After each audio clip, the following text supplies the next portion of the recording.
Assalamualaikum warahmatullahi wabarakatuh. Ramadan Karim. Di bulan Ramadan yang penuh keberkahan dan kemuliaan ini, kita akan mengadakan segmentasi khusus Ramadan Series terkait Ramadan di negeri orang. Dan kita akan menjelajahi beberapa negara secara virtual, juga diskusi dengan saudara-saudara kita, kawan-kawan kita yang berada di luar negeri. Kita akan mendapat pengetahuan-pengetahuan baru, baik itu perbedaan, keunikan-keunikan, dan hal-hal baik yang bisa menjadi kaca kehidupan dan bisa kita amalkan di bulan Ramadan yang mulia ini.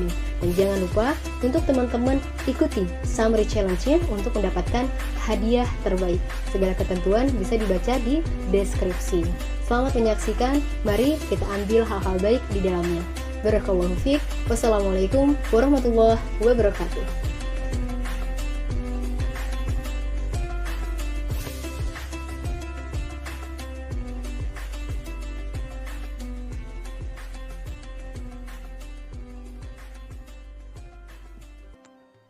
Terus kalau jadwalnya berarti setiap masjid beda-beda ya? Ada yang mulai tarawihnya jam 8, ada yang jam 9 gitu ya. Jadi bisa mengejar ke masjid yang lain gitu ya.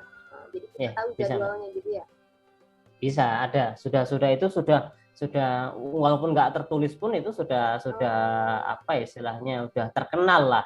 Masjid ini nggak berubah-berubah gitu. Setiap Ramadan nggak akan pernah berubah. Jadi nggak mungkin Balawi yang jam 11 misal nggak akan berganti jam 8 itu nggak akan. Tetap dijaga seperti itu terus. Kayak gitu terus aja continue gitu ya biar kita tahu. Iya, dari dulu sampai sekarang Mas Fuad ya. Iya. Ramadan berarti Pak Fuad sama Pak Ali ini dong ikut pengajian sama Habib Umar juga kan deket. Ya, ikut. Ustadz Alba juga ikut, saya dulu alhamdulillah pernah ikut daurah 40 hari, pernah tinggal di Darul Mustafa 40 hari. Ustadz Alba juga pernah ya, Ustadz Alba ya?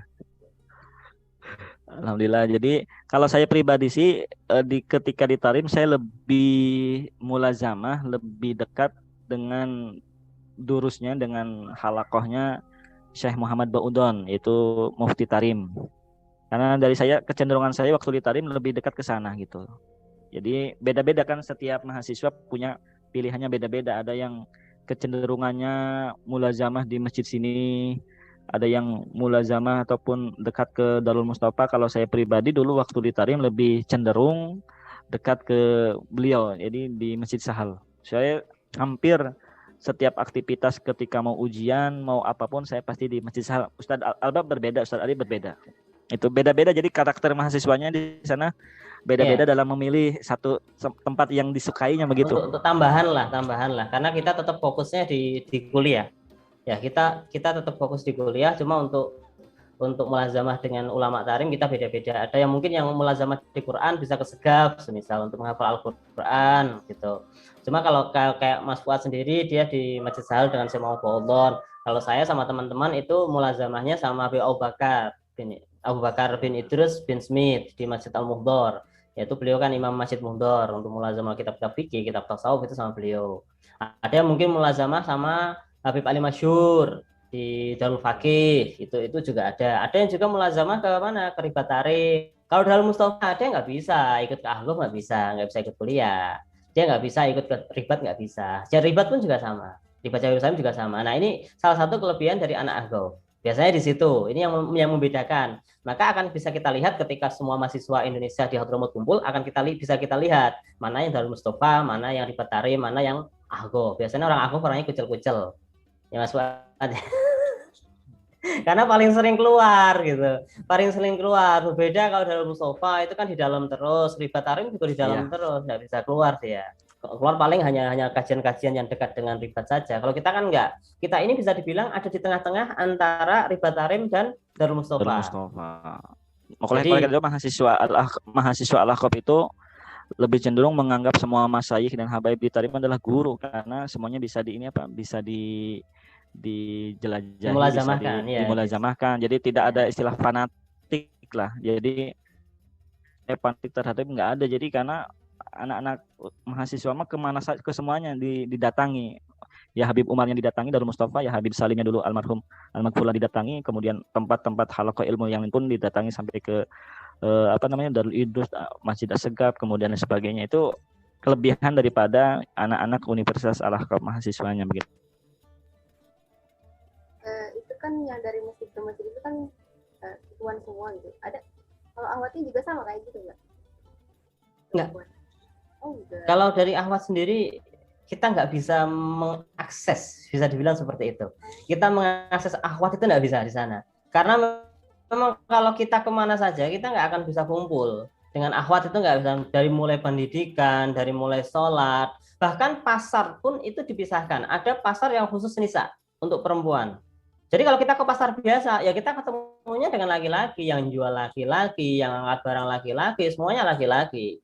Cuma kalau kita nggak tahu malu, mungkin kita masuk ke pasar nisa, nah mangga silakan, nanti pasti akan jadi pusat perhatian.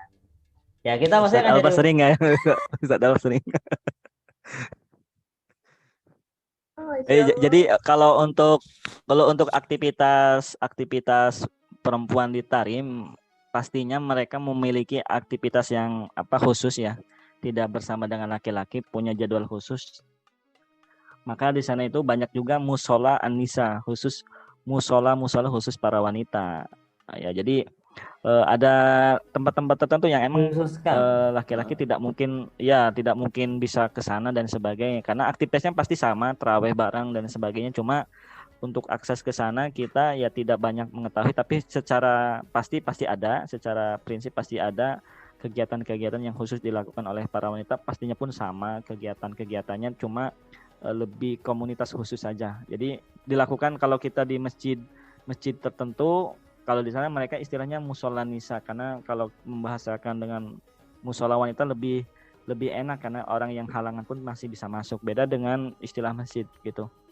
Maka ada musola nisa, musola khusus para wanita yang dilakukan sebagai aktivitas ibadah, aktivitas keilmuan para wanita di Kota Tarim. Jadi kalau Kota Tarim sendiri untuk kebercampuran antara laki-laki tidak ada, bahkan laki-laki berjalan di belakang wanita itu aib sekali, bisa dianggap aib sekali, sehingga tidak ada istilah laki-laki berjalan di belakang perempuan, laki-laki di depan gitu.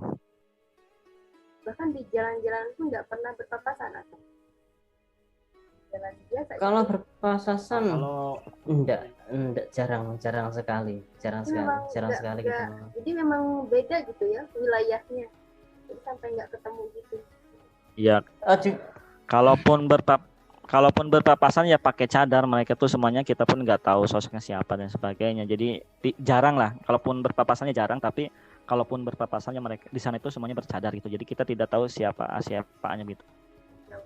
Dan yang mungkin perlu diperhatikan bagi orang-orang yang mungkin ke Tarim, itu aib sekali bagi kita ketika kita itu melihat rumah orang lain. Ya Mas Fuad ya. Kita lihat ada rumah orang terus kita lihatin, terus itu aib. Kenapa? Karena itu dianggap nanti bisa saja yang melihat ahliyahnya atau istrinya. Nah itu kan sangat aib sekali. Walaupun mungkin memang rumahnya tertutup, tapi di sana itu nggak boleh. Kita tuh nggak kayak di Indonesia. Kalau di Indonesia kan lihat rumah tetangga itu sudah sangat biasa sekali. Lihat istrinya tetangga kadang juga udah biasa kan gitu. Cuma di sana nggak akan bisa kita untuk melihat seperti itu, nggak akan bisa. Untuk pendidikan aja pasti dipisah. Kayak kita di Al-Khuf sendiri ada Al-Khuf untuk banat ada. Cuma letaknya jauh di Mukalla. Ya, begitu juga yang di Darul Mustafa juga untuk ada banatnya memang. Darul Zahra itu juga letaknya saling berjauhan, tidak sama. Dan untuk aktivitas nggak akan pernah kumpul gitu. Kalau di Indonesia mungkin ya untuk pesantren yang mungkin memisahkan laki-laki dan perempuan, tapi ketika pengambilan ijazah jadi kumpul, masih ada kemungkinan seperti itu. Cuma di sana nggak bisa sama sekali. Untuk mengakses perempuan itu nggak ada. Hampir bisa dibilang seperti itu. Ya. Dan di sana itu perempuan itu pasti semuanya bercadar ketika sudah menginjak usia balik gitu. Kalau anak-anak kecil usia 3 tahun, 4 tahun masih biasa seperti di kita. Cuma nanti ketika sudah masuk usia balik ya wanita ya pastinya 9 tahun ataupun menjelang itu, mereka pasti semuanya tertutup oleh cadar, tidak terlihat sama sekali. Begitu. Mungkin yang lucu kalau sholat Id Mas Fuad ya, anak-anak kecil perempuan yang itu ya, itu dandanannya Masya Allah ya. Itu justru didandan praktis gitu. Ketika sholat Id, sholat Id itu yang diajak kan mesti anak-anaknya yang perempuan itu, katanya untuk saling mengenal. Jadi kalau untuk menjodohkan katanya, kan dari kecilnya kan kelihatan ini anaknya siapa gitu. Soalnya apa? Soalnya di sana pun ada tradisi ketika melamar anak seseorang pun masih belum bisa melihat wajahnya. Ya, walaupun mungkin di Islam kan untuk melamar masih boleh melihat wajah kan. Ya, suami yang ingin seorang laki-laki yang ingin melamar anak seseorang itu pasti belum pernah melihat wajah calonnya. Nah, kalau misalkan ya sudah biasa lah. Jadi diperbolehkan. Saya tahu itu maksudnya seperti apa. Mungkin Mas Fuad yang lebih paham itu. Ya. Pak Fuad mau nambahin? Katanya yang lebih paham tuh. Cukup udah banyak kalau kita tadi berbicara terhadap tradisi-tradisi keagamaan di sana.